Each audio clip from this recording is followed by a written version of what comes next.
بسم اللہ الرحمن الرحیم۔ السلام علیکم ورحمۃ اللہ وبرکاتہ۔ الحمد للہ وکفی وسلام علی عبادہ الذین اصطفی، اما بعد۔ حاضرین ناظرین، یہ درس نمبر 2019 ہے اور آج سورۃ الذاریات کی 4 آیتوں کی تلاوت اور تشریح کی جائے گی۔ آیت نمبر 55 تا 58، 55 to 58۔ چلیے سب سے پہلے ہم ان 4 آیتوں کی تلاوت کرتے ہیں، لفظی ترجمے اور ترجمے کے بعد تشریح کرتے ہیں۔ اعوذ باللہ من الشیطان الرجیم، بسم اللہ الرحمن الرحیم۔ وذکر فإن الذکرى تنفع المؤمنین، وما خلقت الجن والانس الا ليعبدون، ما أريد منهم من رزق وما أريد أن يطعمون، إن الله هو الرزاق ذو القوة المتين، صدق اللہ العظیم۔ لفظی ترجمہ یوں ہے، وذکر، اور آپ نصیحت کرتے رہیں، فإن الذکرى، پس بلا شبہ نصیحت، تنفع، نفع دیتی ہے، المؤمنین، مومنوں کو۔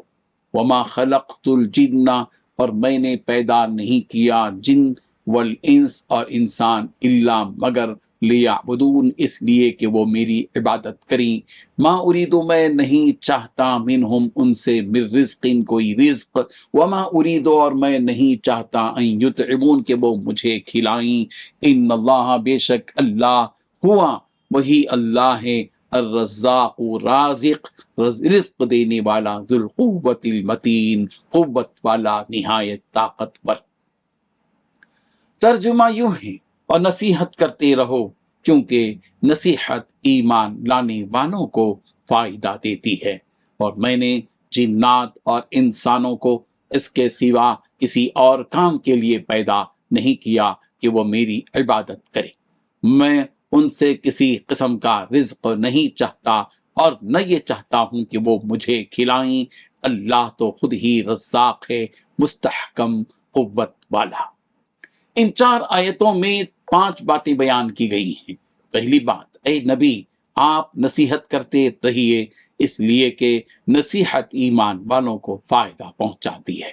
دوسری بات، اللہ تعالیٰ نے جنات اور انسان کو اپنی عبادت کے علاوہ کسی اور کام کے لیے پیدا نہیں کیا۔ تیسری بات، اللہ تعالیٰ انسانوں سے کسی قسم کا رزق نہیں چاہتے۔ چوتھی بات، نہ اللہ تعالیٰ یہ چاہتے ہیں کہ انسان اسے کھلائے۔ پانچویں بات، اللہ تو خود ہی رزاق ہے، مستحکم قوت والا ہے۔ بزرگان محترم، پچھلی آیت میں اللہ تعالیٰ نے نبی رحمت صلی اللہ علیہ وسلم سے فرمایا کہ آپ ان کفار و مشرکین سے اعراض کیجیے اور ان کی کہی ہوئی باتوں سے منہ موڑ لیجیے۔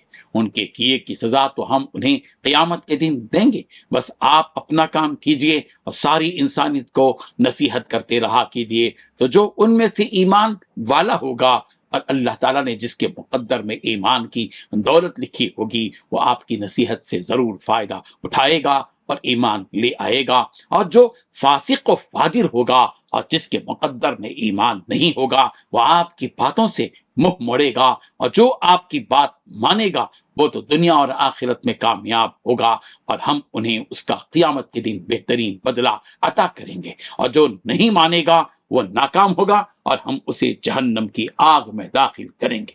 آگے اللہ تعالیٰ انسان اور جنات کی پیدائش کی حقیقت اور اس کا مقصد بیان کر رہے ہیں کہ ہم نے جنات اور انسان کو اس لیے پیدا کیا ہے کہ وہ ہماری ہی عبادت کریں اور ہماری احکامات کی پیروی کریں، چاہے خوشی سے یا پھر مجبوراً۔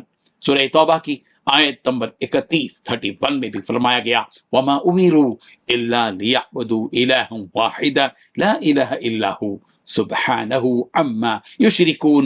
تو اب اللہ تعالیٰ نے جس کے مقدر میں ایمان لکھا ہوگا وہ اللہ تعالیٰ کے اس مقصد پر پورا اترے گا اور اسی کی عبادت میں لگا رہے گا، اور جس کے مقدر میں اللہ تعالیٰ نے ضلالت لکھی ہوگی وہ اللہ تعالیٰ کے اس پیدائش کے مقصد کی مخالفت کرے گا اور غیروں کی عبادت میں لگ کر اللہ تعالیٰ کی ناراضگی اور اس کے عذاب کا مستحق بن جائے گا۔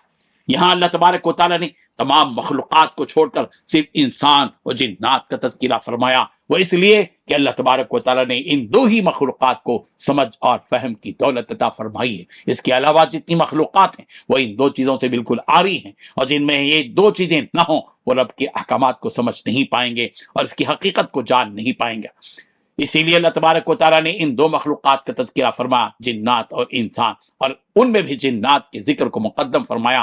اس کی وجہ علماء نے یہ بیان کی کہ جنات میں ریاکاری نہیں ہوتی جیسے کہ انسانوں میں ہوتی ہے، اسی لیے اللہ تبارک و تعالیٰ نے ان کا ذکر مقدم فرمایا۔ آگے فرمایا گیا کہ اللہ تعالیٰ تو بس ان سے یہی چاہتے ہیں کہ وہ اس کی عبادت کریں۔ اللہ ان سے یہ نہیں کہہ رہے ہیں کہ تم دنیا میں جا کر ہمارے لیے کمائی کرو پھر ہمیں وہ کمائی لا کر دو، اور پھر اس کمائی سے ہمیں کھلاؤ اور پلاؤ اور ہم پر آنے والے مصائب اور ضرر کو دور کرو، جیسا کہ ایک بادشاہ اور آقا اپنی رعایا سے چاہتا ہے، بلکہ کھلاتے اور پلاتے تو ہم ہیں، اللہ کہہ رہے ہیں، اور ہم ہی تمہیں رزق اور روزی دیتے ہیں۔ حضرت عمر بن مالک رحمہ اللہ کہتے ہیں کہ میں نے ابو جوزا رحمہ اللہ کو اس آیت کے متعلق کہتے ہوئے سنا کہ اللہ تعالیٰ یہاں فرماتا ہے کہ میں ان انسانوں کو رزق دیتا ہوں اور انہیں کھلاتا ہوں، بس ان کا کام یہ ہے کہ وہ میری عبادت کریں جس کے لیے میں نے انہیں پیدا کیا۔ حضرت ابو ہریرہ رضی اللہ عنہ سے مروی ہے کہ رسول اللہ صلی اللہ علیہ وسلم نے فرمایا کہ اللہ تعالیٰ نے فرمایا، اے ابن آدم تو میری عبادت کے لیے فارغ ہو جا، میں تیرے سینے کو مالداری اور بے نیازی سے بھر دوں گا اور تیرے فقر کو دور کر دوں گا، اور اگر تو نے ایسا نہیں کیا تو میں تیرے سینے کو مشغولیت سے بھر دوں گا اور تیری محتاجی کو بھی دور نہیں کروں گا۔ یہ ترمذی کی روایت۔ اس کا ہرگز یہ مقصد نہیں ہے کہ انسان کمانا چھوڑ کر صرف اللہ تعالیٰ کی عبادت میں لگا رہے، بلکہ مطلوب یہ ہے کہ جن فرائض کو اللہ تبارک و تعالیٰ نے ان کے ذمے لگایا ہے وہ ان کو وقت پر ادا کریں، اور جب وہ ان فرائض سے فارغ ہو جائے تو پھر اپنی روزی روٹی تلاش کرے، اس لیے کہ حلال کمانا بھی فرائض میں سے ایک فرض ہے، جیسا کہ سورہ جمعہ کی آیت نمبر 10 میں فرمایا گیا، فَإِذَا قُضِيَتِ الصَّلَاةُ فَانتَشِرُوا فِي الْأَرْضِ وَابْتَغُوا مِن فَضْلِ اللَّهِ، کہ جب نماز جمعہ ختم ہو جائے تو تم زمین میں پھیل جاؤ، اللہ کے فضل کو یعنی روزی کو تلاش کرو۔ لہذا انسان کو چاہیے کہ اپنی عبادت انجام دیتے ہوئے رزق بھی تلاش کرے۔ محنت کرنا انسان کے ذمہ ہے، رزق دینا اللہ کے ذمہ ہے۔ ان اللہ هو الرزاق ذو القوۃ المتین، کہ اللہ تعالیٰ ہی ساری مخلوق کو روزی دینے والا ہے اور اسے اپنی حفاظت کے لیے کسی کی ضرورت نہیں ہے، وہی بڑی مضبوط طاقت والا، بڑی طاقت اور قوت والا ہے۔ اللہ تبارک و تعالیٰ رب ذوالجلال کی حقیقت کو، اس کی عظمت کو، اس کے مقام کو سمجھنے کی ہم سب کو توفیق عطا فرمائے۔ آمین۔ وآخر دعوانا ان الحمد للہ رب العالمین۔